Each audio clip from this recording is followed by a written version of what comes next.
ऐसा नहीं है कि आपके लिए नया है। बट रेजोनेंस क्या चीज है, रेजोनेंस के इफेक्ट क्या हैं, कॉन्सिक्वेंसेस क्या हैं, उनके ऊपर क्वेश्चन कैसे कैसे पूछे जाते हैं, हमने उसको यहाँ समझना है। तो स्टार्ट कर रहा हूँ रेजोनेंस के concept. When a molecule or an ion is represented by more than one electronic arrangements, but none of them truly represent all the properties of that molecule or ion is said to have resonance. तो सबसे important point, की point क्या आ गया कि आपके पास किसी compound में more than one molecular arrangement possible है, और उन अरेंजमेंट्स की मदद से हम प्रॉपर्टीज को एक्सप्लेन करेंगे, राइट। एक सिंगल स्ट्रक्चर जब एक मॉलिक्यूल की वेरियस प्रॉपर्टीज को एक्सप्लेन करने में फेल हो जाता है तो उसमें रेजोनेंस होती है। ये फर्स्ट स्टेप था रेजोनेंस का। लेकिन आज हम जरूरी नहीं है इसकी बात करें। इसमें आज हम ये कहते हैं कि एक मॉलिक्यूल का एक से ज्यादा रिप्रेजेंटेशन पॉसिबल है। प्रॉपर्टीज हो सकता है उन कंट्रीब्यूटिंग स्ट्रक्चर से आए, प्रॉपर्टीज हो सकता है उन स्ट्रक्चर से ना आए, लेकिन जब एक मॉलिक्यूल को एक से ज्यादा रिप्रेजेंटेशन दी जा सकती है तो उस अरेंजमेंट को रेजोनेंस कहा जाता है। Clear? Second, various structures are drawn for a molecule और ion are known as canonical structure. जो अलग अलग स्ट्रक्चर्स हम बनाते हैं किसी भी मॉलिक्यूल या आयन की, उनको हम कैनोनिकल या कंट्रीब्यूटिंग स्ट्रक्चर कहते हैं, राइट। कैनोनिकल और कंट्रीब्यूटिंग स्ट्रक्चर्स। तो आप कंपाउंड के लिए नाम क्या लिखते हैं कि हमारे पास कंट्रीब्यूटिंग स्ट्रक्चर्स है, राइट। तो एक मॉलिक्यूल में कंट्रीब्यूटिंग स्ट्रक्चर होना, कैनोनिकल स्ट्रक्चर होना, मतलब अलग अलग रेजोनेंस फीचर होना। तो एक मॉलिक्यूल जिसकी प्रॉपर्टीज को समझाने के लिए एक सिंगल स्ट्रक्चर सफिशिएंट नहीं है, उसे रेजोनेंस कहा जाता है। Resonance structure is a definite structure and is neither an oscillating structure between various canonical forms nor an equilibrium mixture of various canonical forms. However, it cannot be drawn. Uh, However, it can be drawn on a paper. Right? हम उसको सिर्फ बना पा रहे हैं, लेकिन हम ये नहीं कह रहे हैं कि वो molecule structure as it is nature में एग्जिस्ट करता है। ये लाइन जो है वो आपके लिए इसलिए इंपॉर्टेंट है कि इस लाइन का मीनिंग क्या है आपके। अगर हम बात करते हैं कैनोनिकल स्ट्रक्चर्स की, हम उन्हें ऑसिलेटिंग स्ट्रक्चर, कई बच्चे मान लेते हैं इलेक्ट्रॉन इधर से इधर जा रहा है, वो टीचर कहता है इसलिए ही मानते हैं। लेकिन रेजोनेंस का मतलब ये नहीं है कि इलेक्ट्रॉन एक्चुअली मूव कर रहा है या वो इक्विलिब्रियम में अलग अलग स्ट्रक्चर आ रहे हैं। हम ये कह रहे हैं कि रेजोनेंस का मीनिंग है हम एक मॉलिक्यूल को ऑन पेपर अलग अलग स्ट्रक्चर में ड्रॉ कर रहे हैं in order to explain, in order to explore various properties of a molecule. Resonance structure is represented by putting a double-headed arrow. Resonance structure is represented by putting a double-headed arrows in between various canonical forms. आप सभी जानते हैं अलग अलग structure के लिए अलग अलग स्ट्रक्चर बनाए जाते हैं और उनके अंदर डबल हेडेड एरो लगाया जाता है। क्लियर है? तो आप इसको नोट कीजिए पहले, फिर मैं अगली रेजोनेंस बनाऊंगा।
जिसके पास सिग्नल स्ट्रेंथ की प्रॉब्लम ना हो उसे वीडियो ऑन जरूर करना चाहिए, अलर्टनेस बढ़ती है, हमें भी समझ में आता है कि आप अटेंटिव हैं।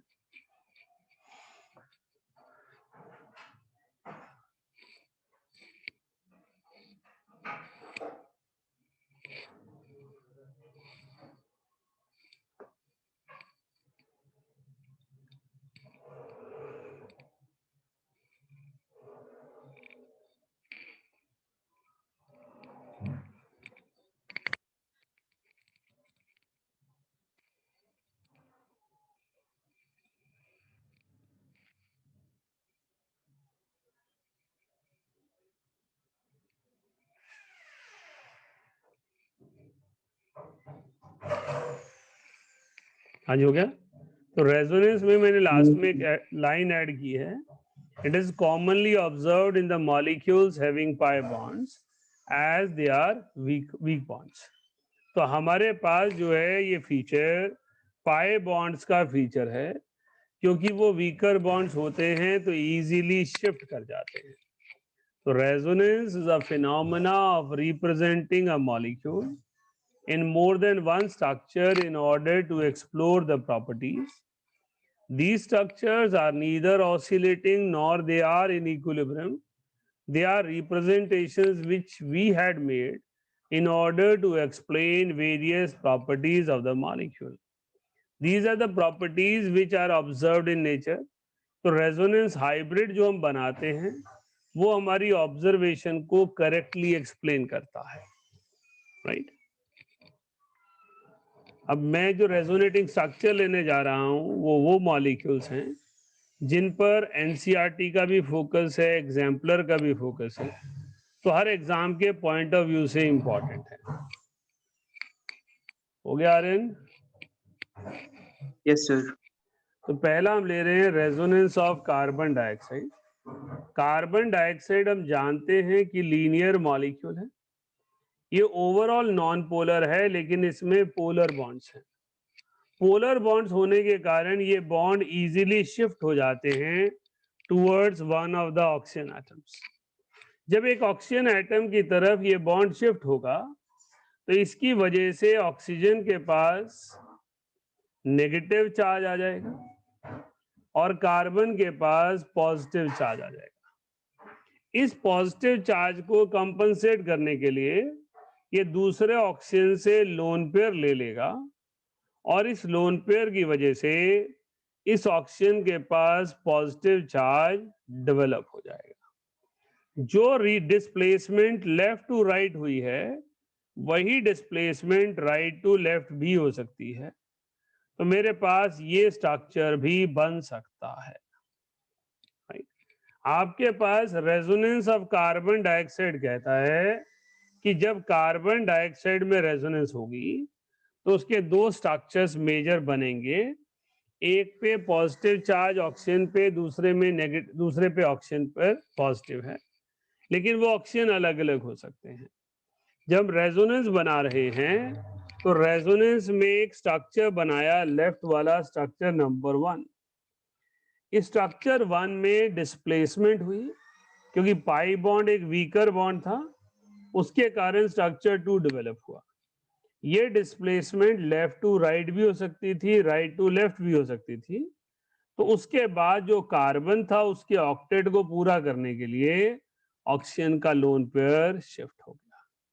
सो this is resonance in carbon dioxide generated due to presence of pi electrons. Next is ozone. Ozone में जब हम रेजोनेंस की बात करेंगे, ओजोन के पास एंगुलर शेप है, बेंड शेप है। मैंने जब ओजोन को पढ़ाया एएनएसयू से तो मैंने कहा लुइस इज कंफ्यूज्ड कि ये पाई बॉन्ड लेफ्ट के साथ बनाऊं या राइट के साथ बनाऊं। इक्विवेलेंट है, तीनों ऑक्सीजन में कोई फर्क नहीं है।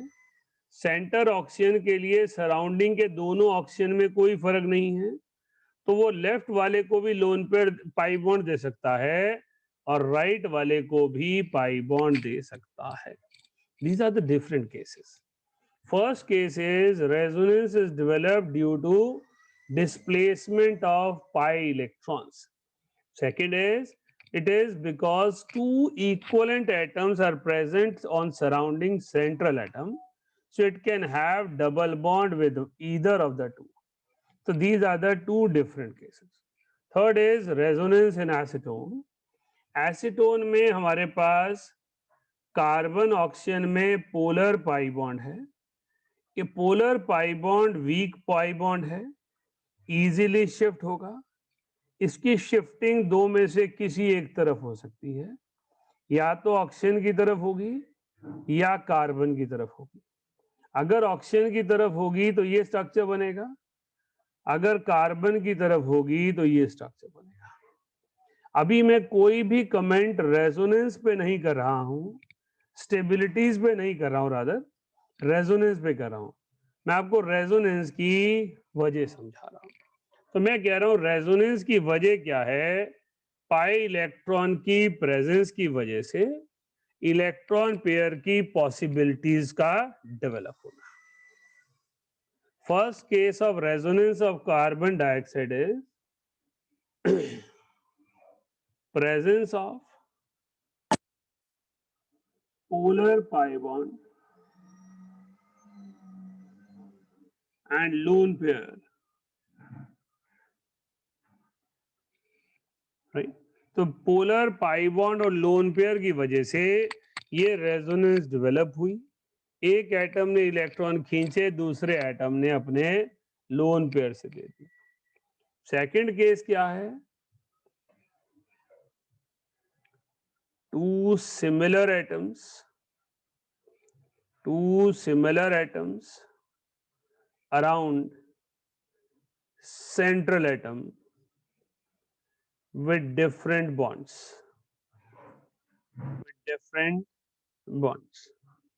तो मेरे पास अगर सेंट्रल एटम के अराउंड सराउंडिंग एटम सेम है, लेकिन उनका बॉन्डिंग अरेंजमेंट अलग है, तो मैं कैसे डिसाइड करूं कि कौन से बॉन्ड किसको दूं?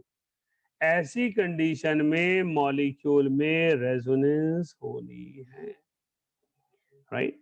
तो मैं जो रेजोनेटिंग स्ट्रक्चर्स बना रहा हूं उनका कॉज क्या है? Why it made as a case 1, case 2, case 3. Third case में क्या है?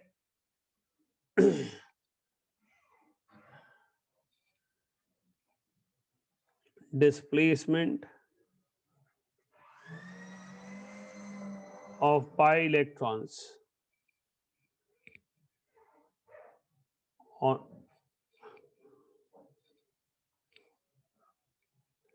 towards bonded atoms.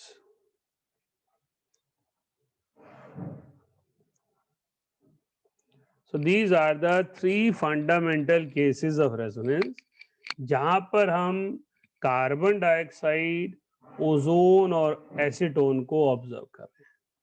इन डिस्प्लेसमेंट से रिलेटेड कोई क्वेश्चन आपका? आर्यन कुछ पूछना चाह रहे थे आप? नहीं. तो मुझे फर्स्ट और सेकंड केस में डाउट था. बोलो सर. मतलब डिफरेंस क्या है इनमें सर? किस में अनइवन है मतलब? बेटा केस वन में क्या है? कार्बन के सराउंडिंग दो ऑक्सीजन है, दोनों ऑक्सीजन के पास डबल बॉन्ड है.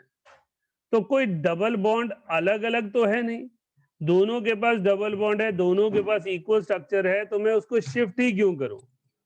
ओजोन में शिफ्टिंग की वजह है, ओजोन में शिफ्टिंग की वजह है कि एक ऑक्सीजन के साथ डबल बॉन्ड है, एक ऑक्सीजन के साथ सिंगल बॉन्ड है. अब क्योंकि दोनों एटम सेम है, तो मैं कैसे डिसाइड करूं लेफ्ट वाले को सिंगल बॉन्ड दूं या राइट वाले को सिंगल बॉन्ड दूं? तो मैंने कहा इसका मतलब ओजोन के दो डिफरेंट स्ट्रक्चर पॉसिबल है. फर्स्ट में रेजोनेंस की वजह पोलर पाई बॉन्ड था. फर्स्ट और सेकंड स्ट्रक्चर में क्या हुआ? पोलर पाई बॉन्ड ऑक्सीजन की तरफ चला गया. एसीटोन में भी शिफ्टिंग की वजह पोलर पाई बॉन्ड है, लेकिन यहां हमने पोलर पाई बॉन्ड को ऑक्सीजन की तरफ नहीं भेजा है, ऑक्सीजन की तरफ भी भेजा, कार्बन की तरफ भी भेजा. तो फर्स्ट स्ट्रक्चर में क्या था कि जब इस कार्बन ने पॉजिटिव चार्ज एक्वायर किया, तो फर्स्ट स्ट्रक्चर में उसके साथ वाले एटम के पास लोन पेयर था, तो लोन पेयर भाग कर आ गया. लेकिन यहां पर लोन पेयर नहीं है, तो हम इसकी रेजोनेंस को एज इट इज ड्रॉ नहीं कर पाएंगे। तो कार्बन डाइऑक्साइड की तरह नहीं होगा। तो डीलोकलाइजेशन नहीं हो रही लोन पेयर और पाई बॉन्ड के बीच में, लोकलाइजेशन हो रही है पाई बॉन्ड की, राइट। नेक्स्ट है कंडीशंस फॉर रेजोनेंस। स्ट्रक्चर बाद में बनवाऊंगा अभी। Conditions of resonance, various canonical forms must have identical arrangement of atoms. यही केसेस में लिखा हमने। In other words, position of atoms in all canonical structure should be same. तो highlight करने लायक है position of atoms and should be same. तो हमारे पास जब हम रेजोनेंस बना रहे हैं, हम ये नहीं कह सकते कि ये ऑक्सीजन और ये ऑक्सीजन, ये ऑक्सीजन और ये ऑक्सीजन सेम ही है। No, they are two different, because one is we had made on the left side, other we had made on the right side. Second, each canonical structure must have same number of unpaired electron. अभी हमने unpaired electron वाला कोई नहीं बनाया, लेकिन अगर unpaired electron हो तो वो सेम होने चाहिए। Only their position must be different in various canonical set. हम इसमें कह सकते हैं each canonical form must have same number of unpaired electrons और टोटल इलेक्ट्रॉन पेयर्स, राइट। आपके पास इसको हम लिख सकते हैं इलेक्ट्रॉन पेयर और टोटल इलेक्ट्रॉन पेयर्स।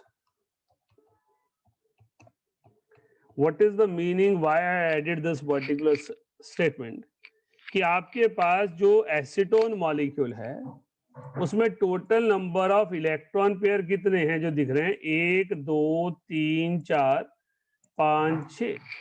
हर स्ट्रक्चर में 6 ही दिख रहे हैं, लेकिन फर्स्ट स्ट्रक्चर में 4 इलेक्ट्रॉन पेयर बॉन्डेड हैं और 2 इलेक्ट्रॉन पेयर लोन पेयर की फॉर्म में है। सेकंड और थर्ड में सारे इलेक्ट्रॉन पेयर हमारे पास किस फॉर्म में है, लोन पेयर की फॉर्म में 3 और 3 बॉन्ड पेयर की फॉर्म में। See, each canonical form must have nearly same energy content. ये कब है, जब उसकी कंट्रीब्यूशन लेनी हो, राइट। ये कब लेना है, for contribution in resonance hybrid। तो जब हम रेजोनेंस हाइब्रिड में कंट्रीब्यूशन लेते हैं तो उनकी एनर्जी नियरली सेम होनी चाहिए। Resonance can occur only when all the atoms involved lie in the same plane, ताकि वो एक दूसरे के साथ इलेक्ट्रॉन पेयर शेयर कर पाए, क्योंकि कोवेलेंट बॉन्ड डायरेक्शनल होता है। जब तक वो डायरेक्शनल नहीं होगा, प्लेनर नहीं होगा, रेजोनेंस आसान नहीं होगी, राइट। क्लियर हो गया। तो आपके पास कैनोनिकल स्ट्रक्चर्स, रेजोनेटिंग स्ट्रक्चर में क्या चीज हो रही है, canonical structures nearly same energy के होने चाहिए। अगर मैं यहां पर बात करूं रेजोनेंस ऑफ एसीटोन, यहां पर अगर कोई मुझसे एनर्जी पूछता है, ये स्ट्रक्चर 1, ये स्ट्रक्चर 2, ये स्ट्रक्चर 3, तो सबसे कम एनर्जी फर्स्ट की है, उससे कम एनर्जी सेकंड की है और सबसे ज्यादा एनर्जी थर्ड की है। जब रेजोनेटिंग स्ट्रक्चर्स में एनर्जी डिफरेंस ज्यादा होता है तो रेजोनेंस हाइब्रिड में उनकी कंट्रीब्यूशन चेंज हो जाती है। अगर मैं यहां पर देखूं एनर्जी, यहाँ पर मैंने 2 स्ट्रक्चर्स बनाए हैं ओजोन के, इन दोनों की एनर्जी एक बराबर है, कोई डिफरेंस ही नहीं है।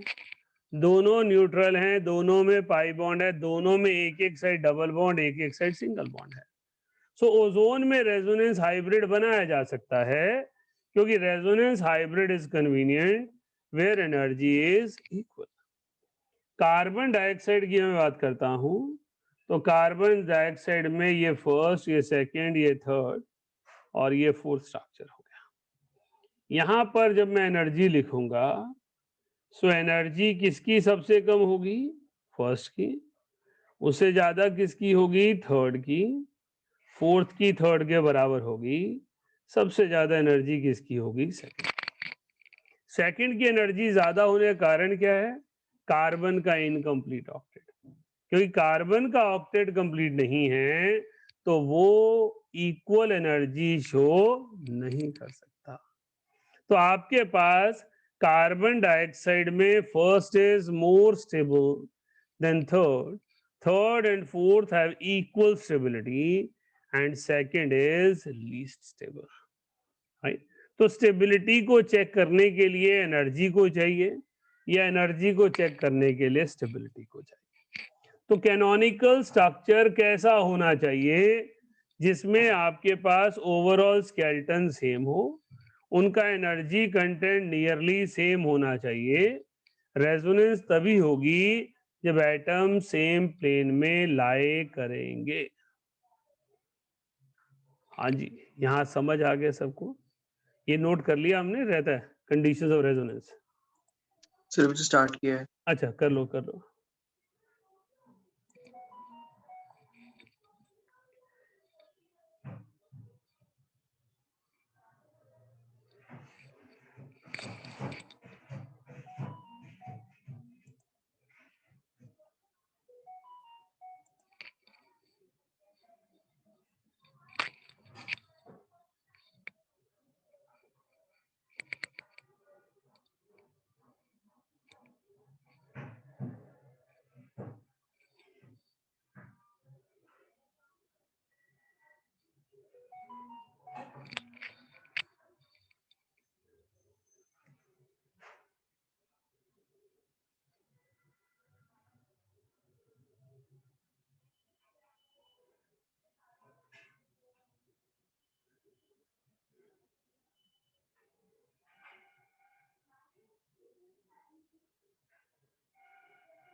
हाँ जी, हो गया।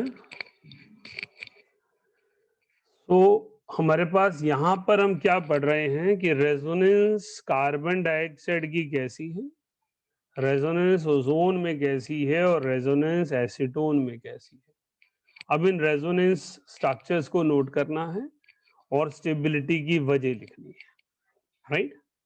नोट कीजिए, resonance of carbon dioxide case 1।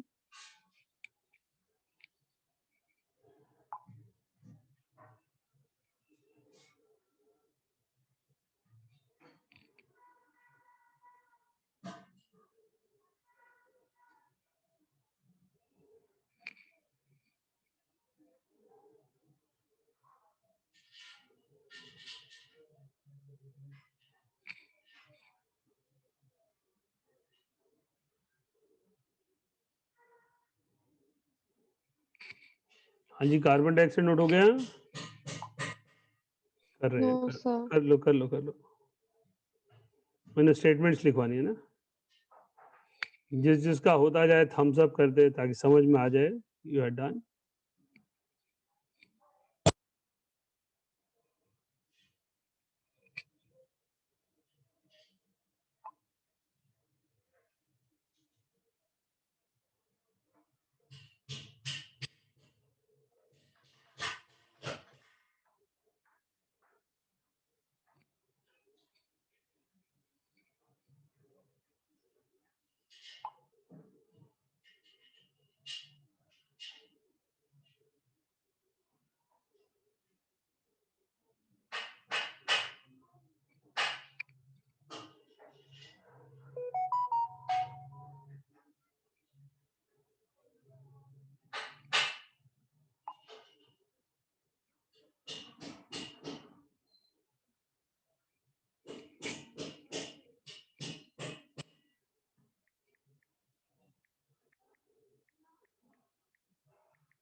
चलिए लिखें,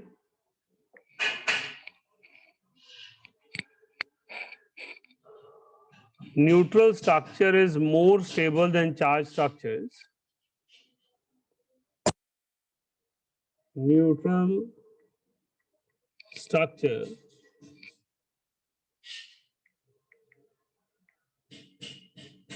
is more stable than charged structure.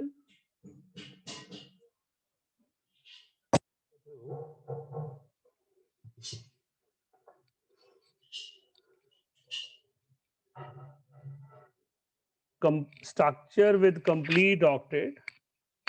Structure with complete octet is more stable than incomplete octet. Structure with complete octet is more stable than incomplete octet, irrespective of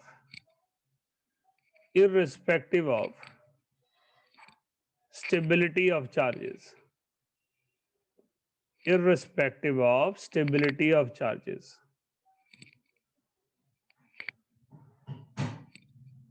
brackets में लिख लीजिए 3 and 4 are more stable than 2.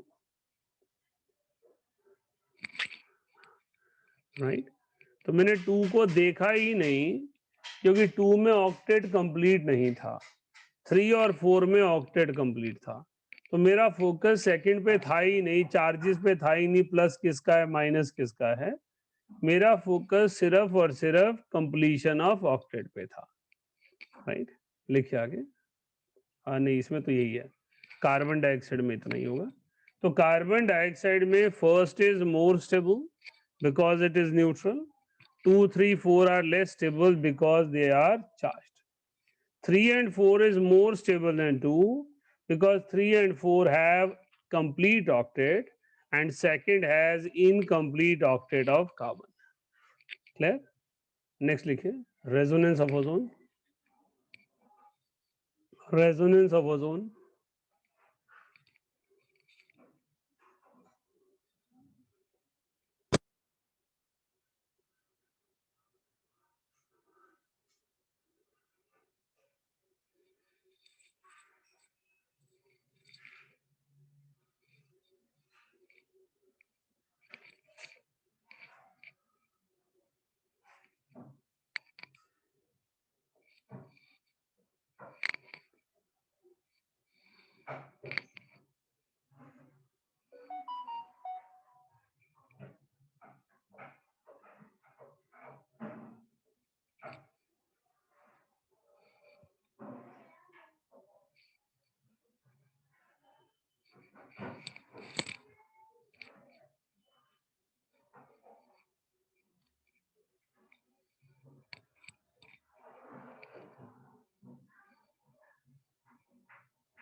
लिखिए बेटा इसमें, equivalent structures have equal energy, equivalent structures have equal energy and equal contribution in resonance hybrid, and equal contribution in resonance hybrid.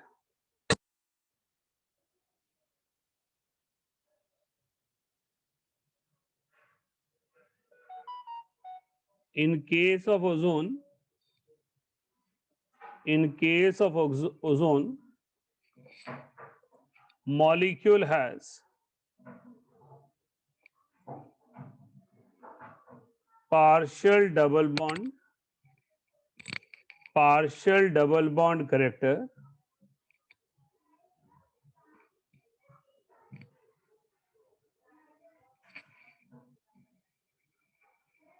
and equal bond length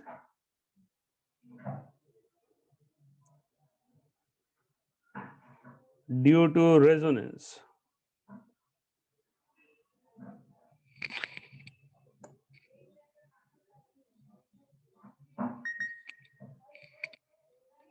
तो बेटा ozone molecule में resonance hybrid हमने बनाई क्योंकि यहां पर जो रेजोनेटिंग स्ट्रक्चर थे वो एक जैसे थे, दोनों की कंट्रीब्यूशन रेजोनेंस हाइब्रिड में एक बराबर है। इनकी कंट्रीब्यूशन से ये निकल कर आया कि दोनों तरफ पाई बॉन्ड है, दोनों तरफ पाई बॉन्ड डीलोकलाइज हैं, स्प्रेडेड हैं। इसके कारण bond order 1.5 on each side है। मॉलिक्यूल में टोटल 3 बॉन्ड्स थे, डबल बॉन्ड एक साइड था, सिंगल बॉन्ड एक साइड था, लेकिन रेजोनेंस की वजह से दोनों साइड 1.5 बॉन्ड हो गए, जिसमें सिग्मा बॉन्ड का बॉन्ड ऑर्डर 1 है और पाई बॉन्ड का बॉन्ड ऑर्डर 0.5 है। तो ओजोन में रेजोनेंस में दोनों मॉलिक्यूल में इक्विवेलेंट स्ट्रक्चर हैं और इसलिए उनकी कंट्रीब्यूशन भी एक बराबर है। इसकी वजह से ऑक्सीजन ऑक्सीजन के सभी बॉन्ड ओजोन में बराबर हैं।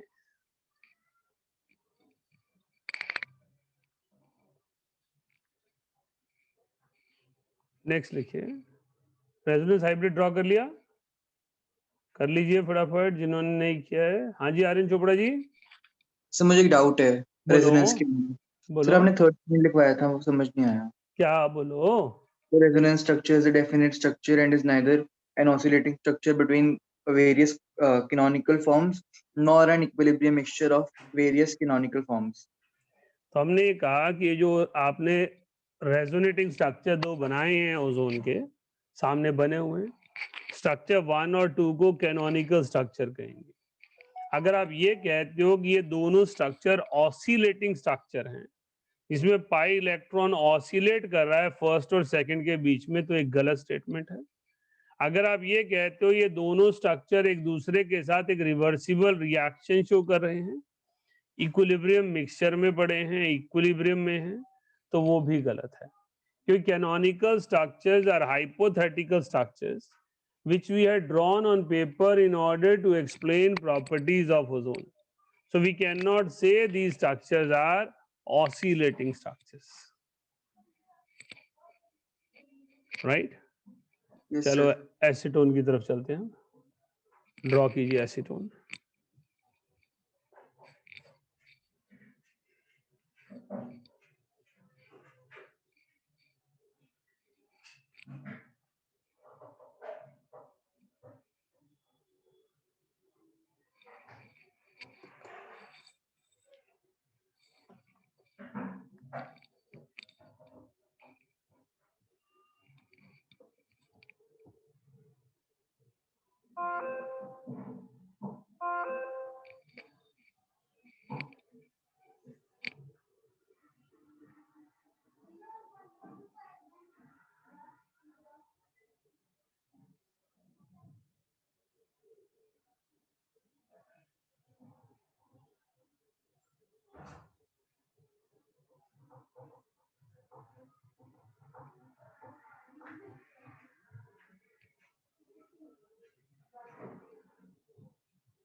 बेटा एसीटोन के रेजोनेटिंग स्ट्रक्चर्स में फर्स्ट स्ट्रक्चर न्यूट्रल है, सेकंड और थर्ड चार्ज है. वो हमने कार्बन डाइऑक्साइड में पढ़ लिया कि न्यूट्रल की कंट्रीब्यूशन ज्यादा है, चार्ज की कम है. सेकंड और थर्ड इक्विवेलेंट हैं as far as electrons are concerned. दोनों में, एक में ऑक्सीजन के पास 6 इलेक्ट्रॉन है, कार्बन के पास 6 इलेक्ट्रॉन है. कार्बन इनकम्प्लीट ऑक्टेट है, ऑक्सीजन कंप्लीट ऑक्टेट है. तो आपके पास इस तरह से अरेंजमेंट आ रहा है. सेकंड स्ट्रक्चर में ऑक्सीजन गैस 8 इलेक्ट्रॉन ऑक्टेट के साथ है और कार्बन के पास 6 इलेक्ट्रॉन है. थर्ड स्ट्रक्चर में कार्बन के पास 8 इलेक्ट्रॉन है, ऑक्सीजन के पास 6 इलेक्ट्रॉन है. तो आपके पास एक दूसरे के पास 6 और 8 को इस तरह से शेयर किया गया. लेकिन इनकी स्टेबिलिटी एक बराबर नहीं हो सकती, क्योंकि चार्जेस की स्टेबिलिटी इलेक्ट्रोनेगेटिविटी पे डिपेंड करती है. लिखिए, stability of charge structures depends upon stability of charges.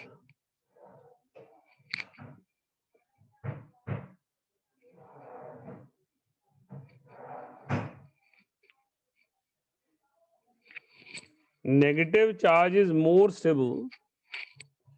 Negative charge is more stable on more electronegative element. Negative charge is more stable on more electronegative element, and positive charge is more stable, and positive charge is more stable on less electronegative element.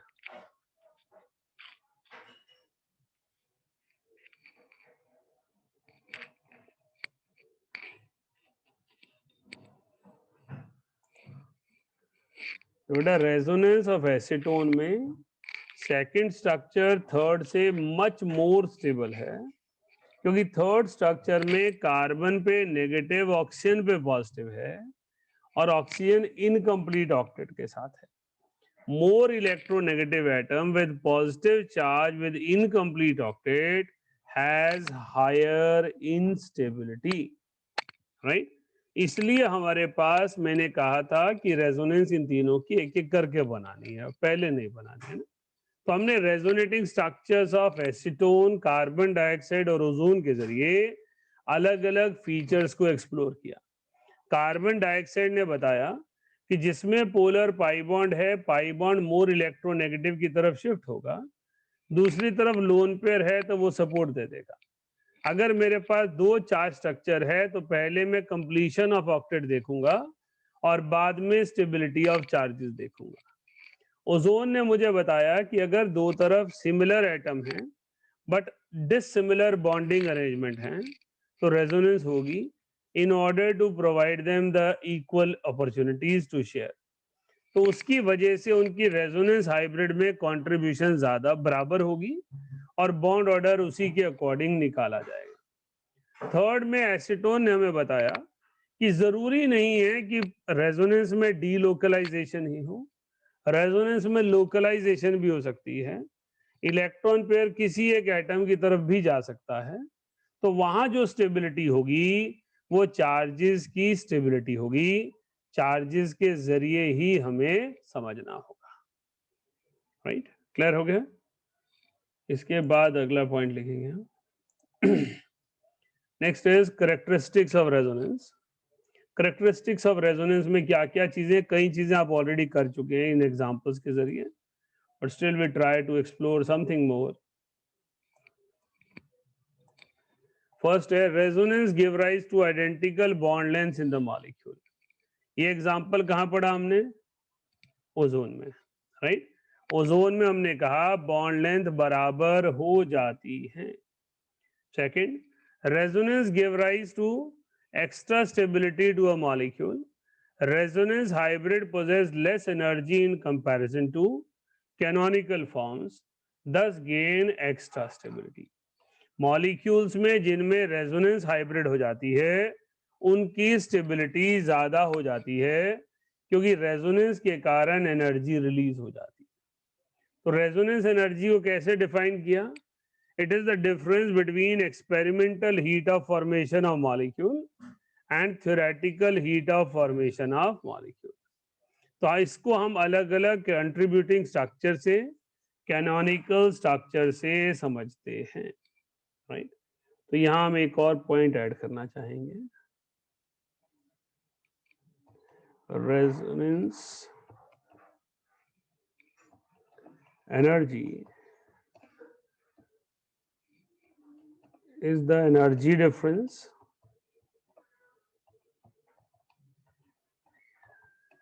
between most stable canonical form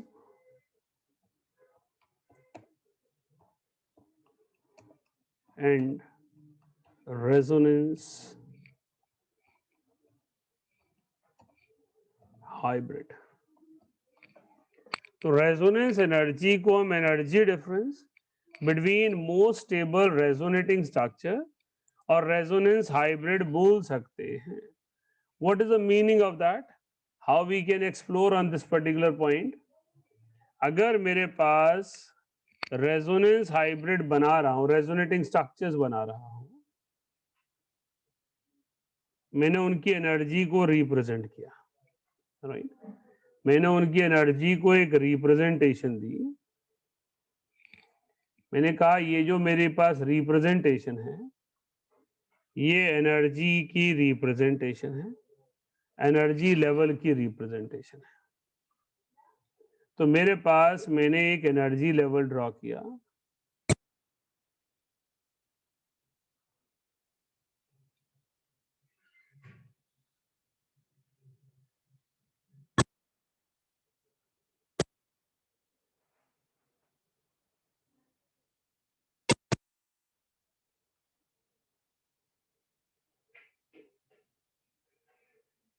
ये energy level किसके लिए draw कर रहा हूं मैं? ये मैं draw कर रहा हूं फॉर एसीटोन,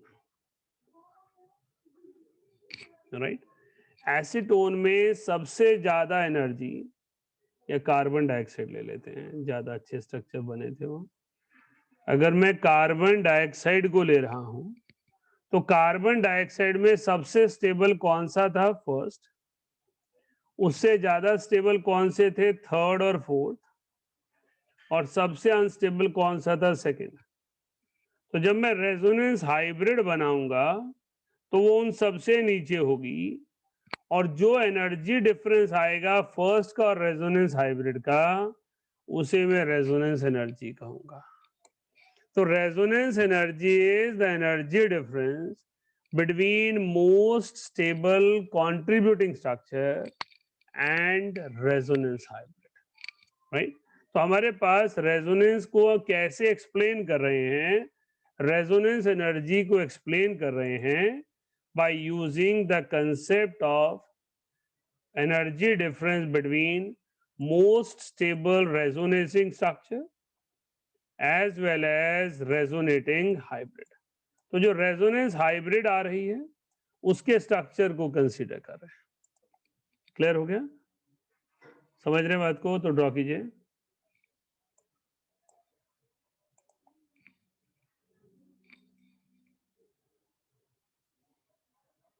एक मिनट, आपने ड्रॉ नहीं करना, बस लिखना भी था ऊपर का।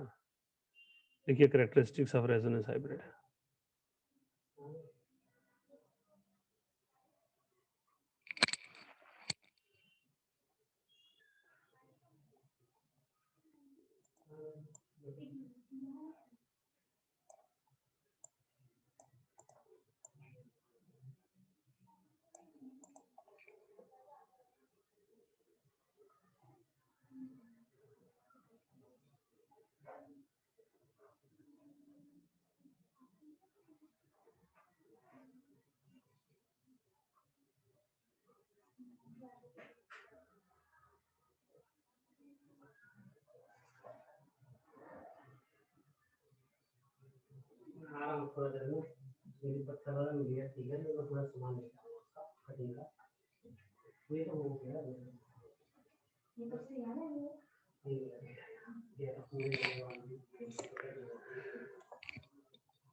हाँ जी, यहां तक किसी को कोई confusion?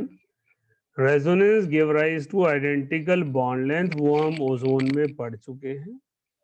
Resonance give rise to extra stability, जिसकी वजह रेजोनेंस एनर्जी है। रेजोनेंस एनर्जी न्यूमेरिकली निकाली जाती है heat of formation of molecule, theoretical और एक्सपेरिमेंटल के डिफरेंस से, और कंसेप्चुअली निकाली जाती है कैनोनिकल फॉर्म से। इन दोनों में कोई आपस में सिमिलर नहीं है, सिर्फ निकालने का, देखने का एक अलग तरीका है। तो हमारे पास जो फर्स्ट स्ट्रक्चर था कार्बन डाइऑक्साइड का, वो मोस्ट स्टेबल था। थर्ड और फोर्थ उससे कम स्टेबल थे। सेकंड सबसे कम स्टेबल था। इसलिए जो रेजोनेंस हाइब्रिड की एनर्जी है वो किससे डिसाइड की जाती है? मोस्ट स्टेबल कैनोनिकल स्ट्रक्चर से, और उसे रेजोनेंस एनर्जी कहा जाता है। क्लियर है यहां तक सभी को? ड्रॉ भी कर लिया है। नेक्स्ट है, greater is the resonance energy of molecule, more is the stability. जितनी ज्यादा रेजोनेंस एनर्जी होगी उतनी ज्यादा स्टेबिलिटी होगी, क्योंकि resonance energy is the energy release. जितनी ज्यादा एनर्जी रिलीज हो गई उतनी ज्यादा स्टेबिलिटी आ जाएगी। नेक्स्ट पॉइंट है, in a resonance hybrid the molecule have to some extent the properties of each canonical structure. वो हमने लिया था, डबल बॉन्ड लेफ्ट से राइट से दोनों की स्ट्रक्चर की कंट्रीब्यूशन है। All the canonical structures do not contribute equally to the real structure, and thus only the major contributing forms are used to resonance hybrid. Major contributing form कौन सी होती है? Most stable. तो major contributing form means most stable form, most stable. तो जो आपके पास contributing structure सबसे स्टेबल होगा उसकी कंट्रीब्यूशन हायर होगी. ये क्वेश्चन आपको ऑर्गेनिक में आते हैं, किसकी कंट्रीब्यूशन ज्यादा है, किसकी कंट्रीब्यूशन कम है, तो स्टेबिलिटी से लेंगे. Resonance structure is definite but canonical forms are imaginary and not real. तो यहां पर हम रेजोनेंस स्ट्रक्चर की बजाय रेजोनेंस हाइब्रिड लिख देते हैं. तो रेजोनेंस स्ट्रक्चर का मतलब होता है रेजोनेंस हाइब्रिड का होना, क्योंकि रेजोनेंस हाइब्रिड मॉलिक्यूल का ओवरऑल बिहेवियर है जो हमें एक्सपेरिमेंटली दिखा. More is the number of covalent bonds in canonical form, more stability. इसका मतलब होता है कंप्लीशन ऑफ ऑक्टेट.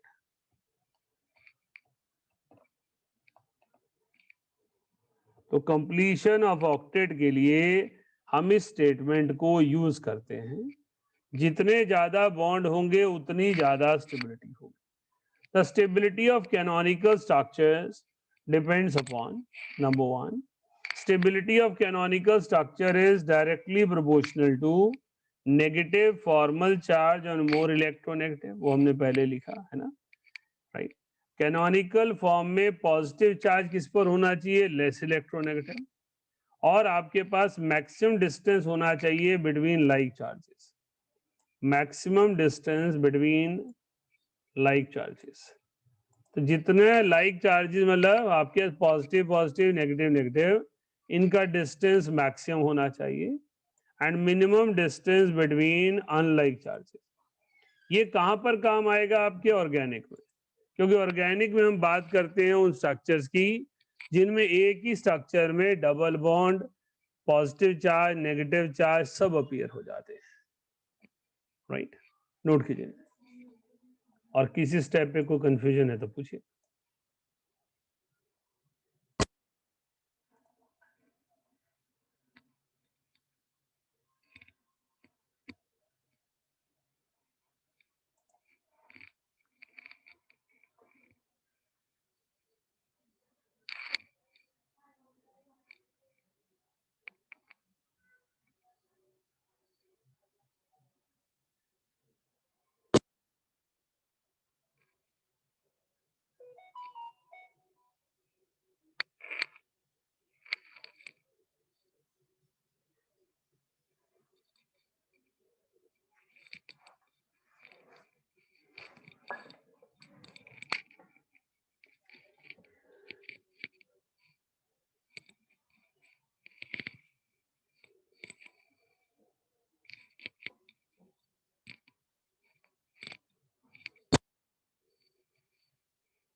चलिए आगे लिखते हैं।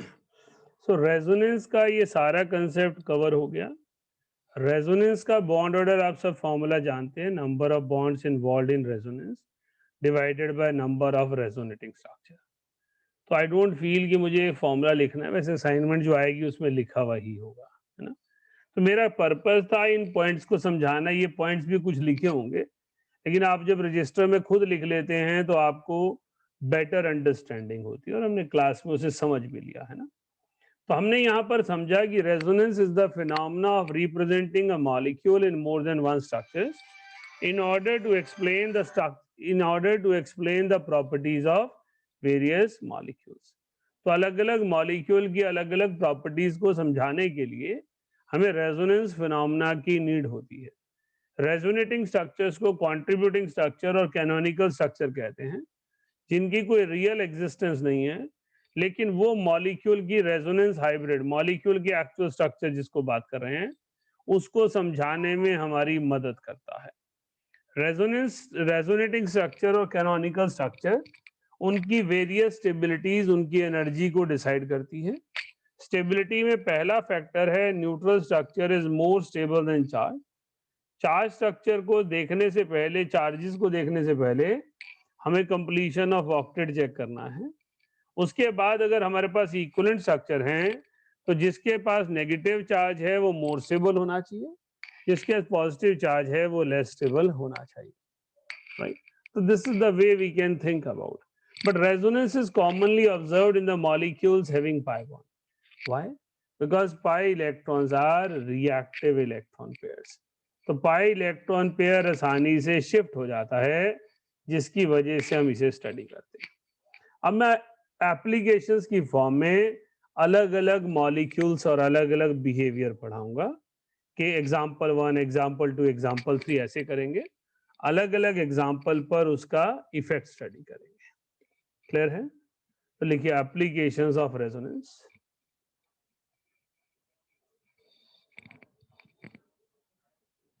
कुछ ऑलरेडी कर चुके हैं, मुझे 3 स्ट्रक्चर पढ़े थे, और अभी हम थोड़ा उसके हटके कर रहे हैं।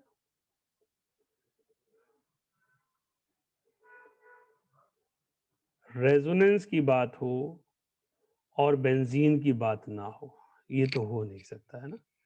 तो रेजोनेंस के पहले ही एग्जाम्पल में मैं बेंजीन ले रहा हूं।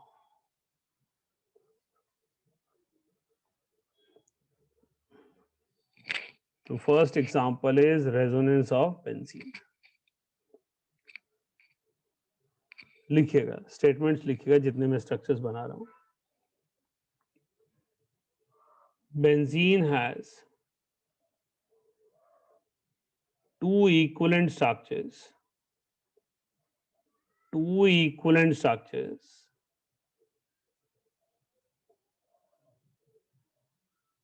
These structures are known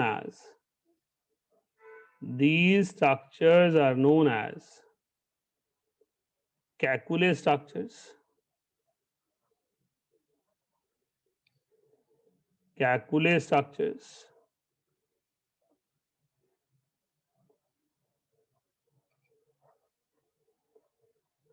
Resonance hybrid indicates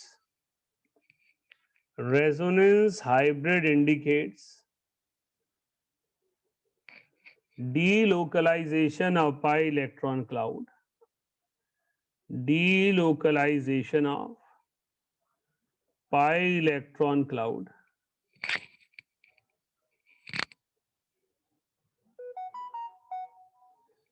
Carbon-carbon bond length. Carbon-carbon bond length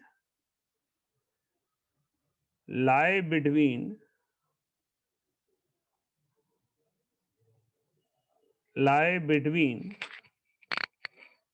single bond and double bond.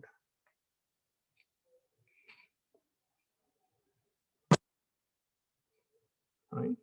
तो बेटा बेंजीन में रेजोनेंस एक इंपॉर्टेंट रोल प्ले करता है।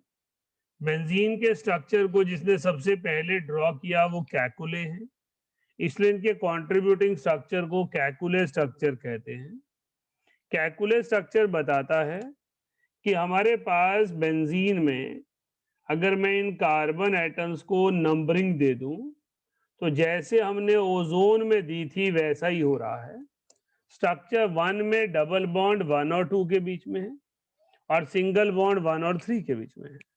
स्ट्रक्चर 2 में डबल बॉन्ड 1 और 3 के बीच में है और सिंगल बॉन्ड 1 और 2 के बीच में है। इसी तरह बाकी सब कार्बन एटम को आप नंबरिंग दे सकते हैं। तो कार्बन एटम के या तो लेफ्ट पे डबल बॉन्ड जा रहा है या राइट पे डबल बॉन्ड जा रहा है। तो हम कह रहे हैं बेंजीन में pi electron cloud delocaliser ring की तरह है, सारे 6 के 6 एटम के ऊपर प्रेजेंट है, इसलिए उसकी नेचर में फर्क आ जाता है। बेंजीन स्टेबल हो जाता है because it is resonance stabilized, right. Note कीजिए।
हाँ जी ध्रुव। सर बेंजीन का एक और स्ट्रक्चर नहीं होता जिसके अंदर बेटा दीवार R0 स्ट्रक्चर की 4 कंट्रीब्यूशन कम होती है। दीवार स्ट्रक्चर में ना एंगल स्ट्रेन बढ़ जाता है, इसलिए उसकी कंट्रीब्यूशन कम होती है। इसलिए जब मेजर स्ट्रक्चर्स पढ़ रहे होते हैं रेजोनेंस के तो उसको नहीं स्टडी करते हम। ठीक है। हाँ जी। नेक्स्ट लिखिए। Resonance in formic acid and format ion. Resonance in formic acid, format ion.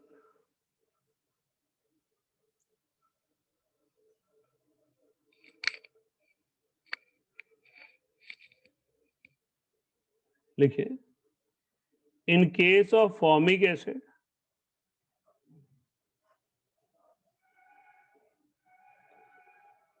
lone pair of oxygen atom are delocalized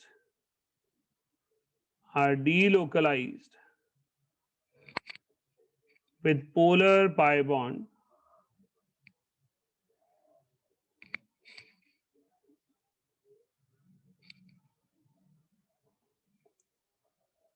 so two contributing structures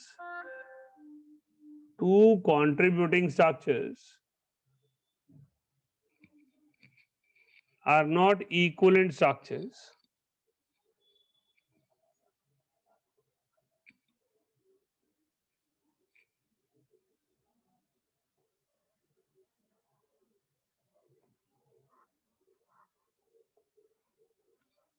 but in case of format ion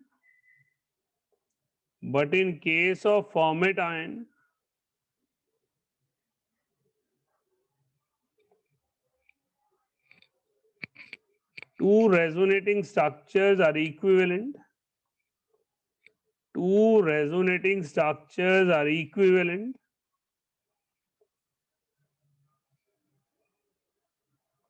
and they have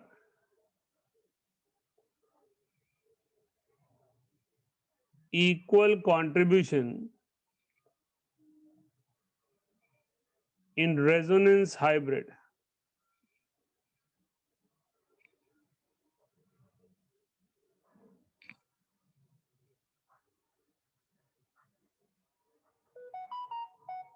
So format ion is more stable.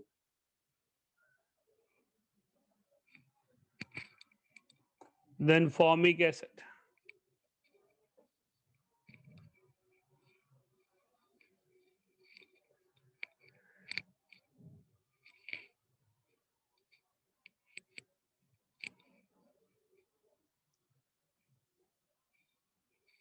बेटा formic acid में जो मैंने arrows बनाए हैं वो वैसे ही है जैसे कार्बन डाइऑक्साइड में थे।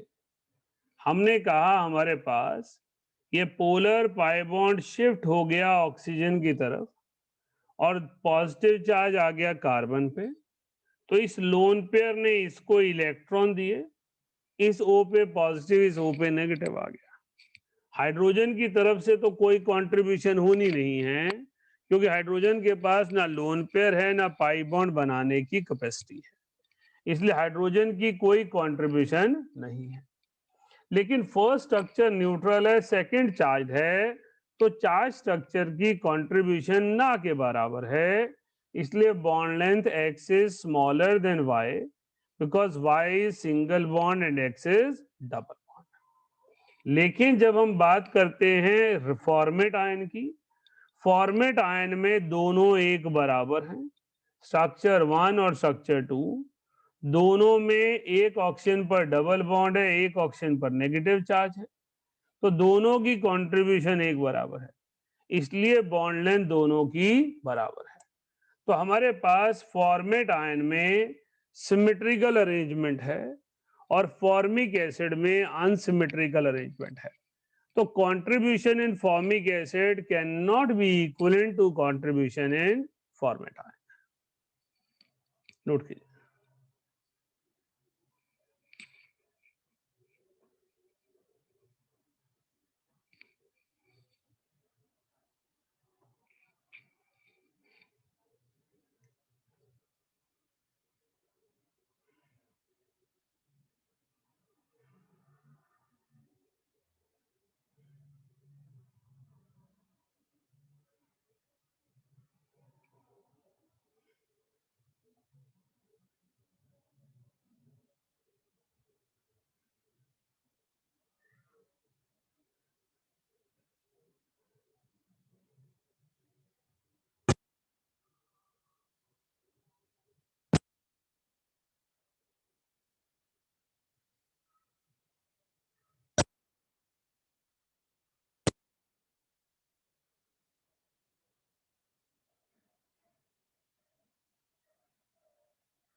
देखिए नेक्स्ट एग्जांपल है oxygen ions.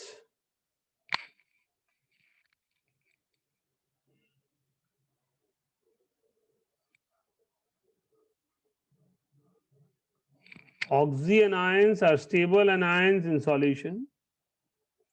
Oxygen ions are stable anions in solutions due to resonance.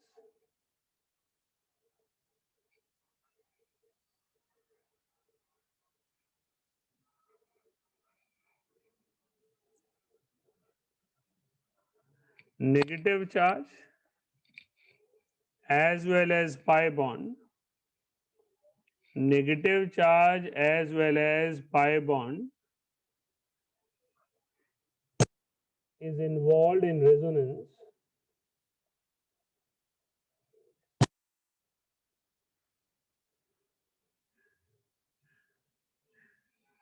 So formal charge per oxygen atom, formal charge per oxygen atom is less than 1,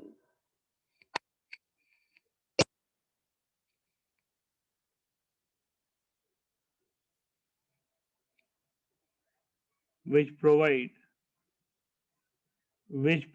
them higher stability.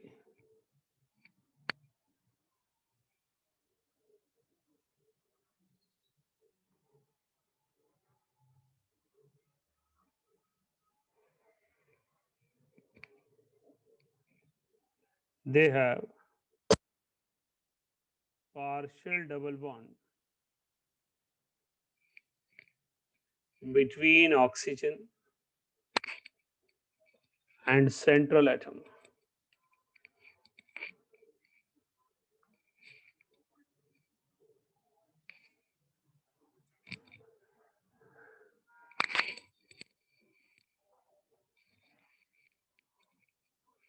बेटा oxygen ions में negative charge की resonance हो रही है as well as pi bond की resonance हो रही है. Carbonate, nitrate, sulphate, perchlorate all are oxygen ion. तो यहाँ हमने स्ट्रक्चर बनाया जहां पे लेफ्ट एक्सट्रीम पे जो फर्स्ट स्ट्रक्चर बना है वहां नीचे वाले दो ऑक्सीजन पे नेगेटिव चार्ज है, ऊपर वाले पे डबल बॉन्ड है. सेकंड में वो डबल बॉन्ड लेफ्ट वाले राइट वाले पर आ गया, थर्ड में वो लेफ्ट वाले पर आ गया. तो जब रेजोनेंस हाइब्रिड बनाई गई, this is resonance hybrid. Resonance hybrid ने बताया कि हर carbon oxygen bond partial double bond है और इसका बॉन्ड ऑर्डर 4/3 है, दैट इज 1.33. इसमें सिग्मा बॉन्ड का बॉन्ड ऑर्डर 1 है और पाई बॉन्ड का 0.33 है. इसका मतलब हर कार्बन ऑक्सीजन बॉन्ड पर 1/3 पाई बॉन्ड करेक्टर है. इसी तरह हर ऑक्सीजन पे जो चार्ज है वो -2/3 है. रेजोनेंस के कारण नेगेटिव चार्ज डिस्ट्रीब्यूट हो गया. Now there is no fixed negative charge on each oxygen that provide carbonate ion higher stability.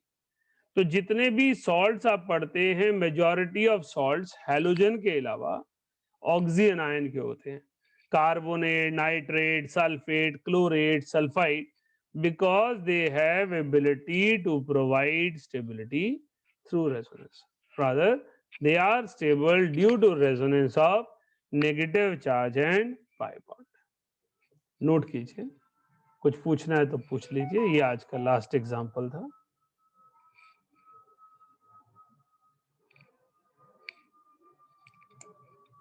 Time इसीलिए एक्सटेंड किया था हाफ एन आवर क्योंकि मुझे लग रहा था रेजोनेंस कंप्लीट नहीं हो पाएगा. मैं पढ़ाऊंगा अभी तो बीच में कुछ रह जाएगा.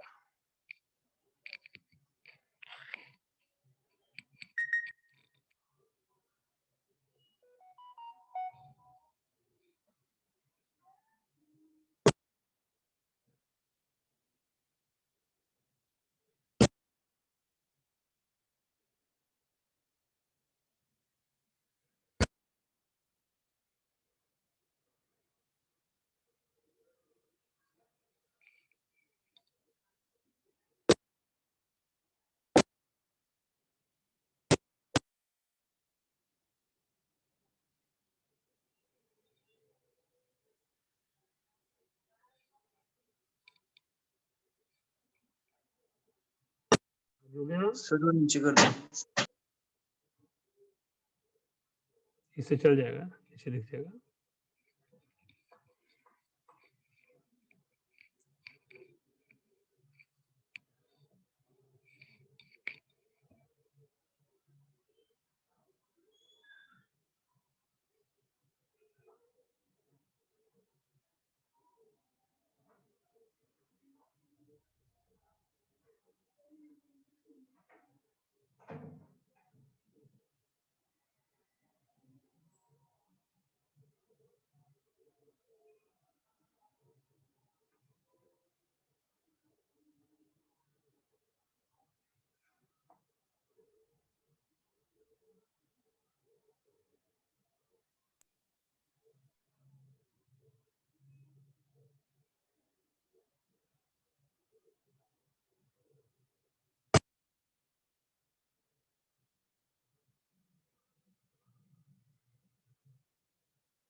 So this is all about resonance. तो थॉरली रेजोनेंस के कंसेप्ट को पढ़ें. एक आधा पॉइंट रहता है वो असाइनमेंट के जरिए समझाऊंगा आपको। रेजोनेंस हाइब्रिड थी, हाइब्रिड वर्ड रह गया। तो आपको जो असाइनमेंट आएगी उसमें कुछ एग्जाम्पल ऑर्गेनिक से लिए हैं हमने, जिसमें हम स्टेबिलिटी ऑफ चार्जेस और डिस्टेंस ऑफ चार्जेस को समझेंगे। जब हमने लास्ट पॉइंट लिखा था डिस्टेंस ऑफ अनलाइक चार्जेस और लाइक चार्जेस, राइट। तो रेजोनेंस को अच्छे से गो थ्रू कीजिएगा। इस बार आपको आज कम टाइम मिलेगा क्योंकि असाइनमेंट भी आज ही आएगी, राइट। और रेजोनेंस के कंसेप्ट को आपको वर्क करना है। कल हमारा टारगेट रहेगा असाइनमेंट के जरिए बॉन्ड एंगल, बॉन्ड लेंथ के कैरेक्टर्स को समझना और मॉलिक्यूलर ऑर्बिटल थ्योरी को पिक करना, right. Because on Thursday we will complete the chapter and on Friday you will have the test. तो जिसने अभी तक असाइनमेंट्स ना की हो वो भी असाइनमेंट्स द्वारा एक बार कोशिश करें कि उसकी 1, 2, 3 कंप्लीट हो जाए। आज 4th मिलेगी आपको। So take care. Any question from any student? किसी की कोई क्वेरी?